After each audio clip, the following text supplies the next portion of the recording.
गुरुर्ब्रह्मा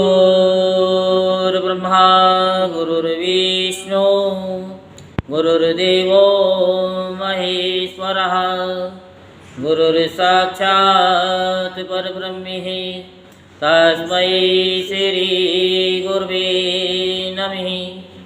ओम गजाननं भूतगणादिसेवितं कपितजम्बुफलचारुभक्षणं उमासुतं शोकविनाशकारिकं नमामि विघ्नेश्वरपादपङ्कजं।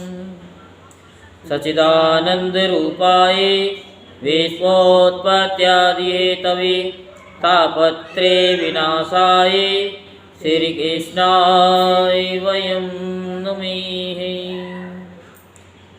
बोल वृंदावन बिहारी लाल की जय, बोल बांके बिहारी लाल की जय।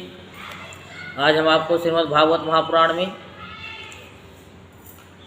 इक्ष्वाकु वंश के शेष राजाओं का वर्णन की कथा सुनाते हैं, जो आपकी समझ में नहीं आएगी, लेकिन फिर भी सुनानी पड़ेगी। क्यों? क्योंकि जो चीज़ समझ में नहीं आती है वही सबसे ज़्यादा काम की होती है। जो जितनी कड़वी दवा होती है वो उतना ही आरामदायक होती है।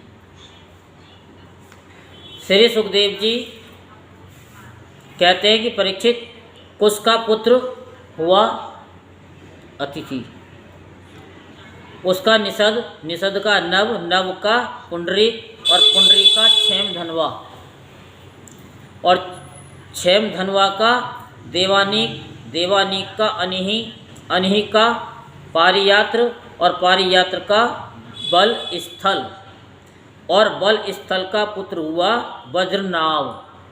ये सूर्य का अंश था।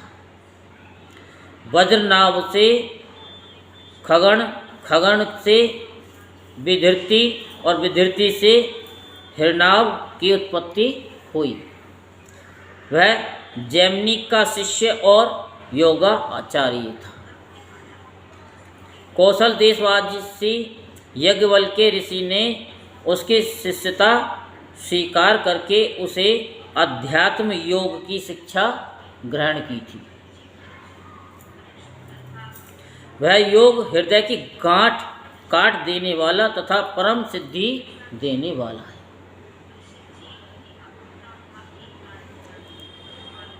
हिरण्यनाव का पुख्य, पुख्य का ध्रुव संधि, ध्रुव संधि का सुदर्शन और सुदर्शन का अग्निवर्ण और अग्निवर्ण का शीघ्र और शीघ्र का पुत्र हुआ मरु। मरु ने योग साधना से सिद्धि प्राप्त कर ली और वह इस समय भी कलाप नामक ग्राम में रहता है। कलयुग के अंत में सूर्य वंश के नष्ट हो जाने पर वह उसे फिर से चलाएगा। मरु से प्रसुश्रुत, उससे संधि और संधि से अमरसण का जन्म हुआ।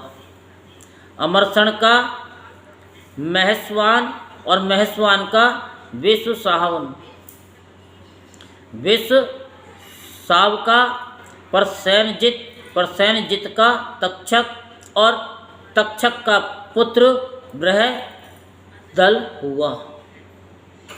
परीक्षित, इसी बृहदल को तुम्हारे पिता अभिमन्यु ने युद्ध में मार डाला था। परीक्षित, इक्ष्वाकु वंश के इतने नरपति हो चुके हैं, अब आने वालों के विषय में सुनो।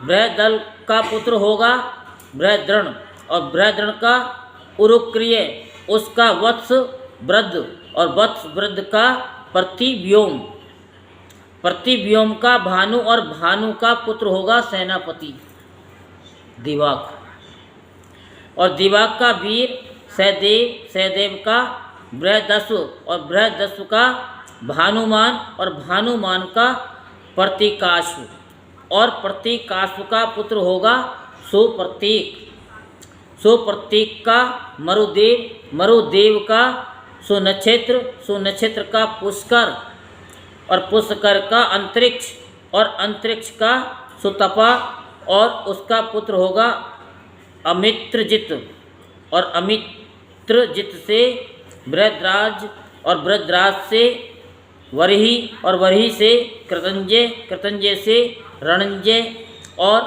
उससे संजय होगा। संजय का शाक्य, उसका शुद्धोद और शुद्धोद का लांगल और लांगल का परसेनजित और परसेनजित का पुत्र शूद्रक होगा।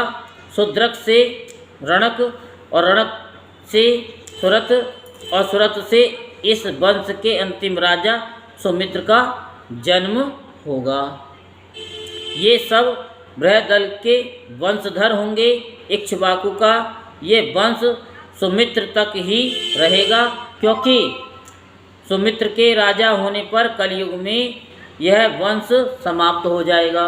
बोल वृंदावन बिहारी लाल की जय, बोल बाकी बिहारी लाल की जय। जय जय श्री राधेश्याम, जय जय श्री राधेश्याम, जय जय श्री राधेश्याम।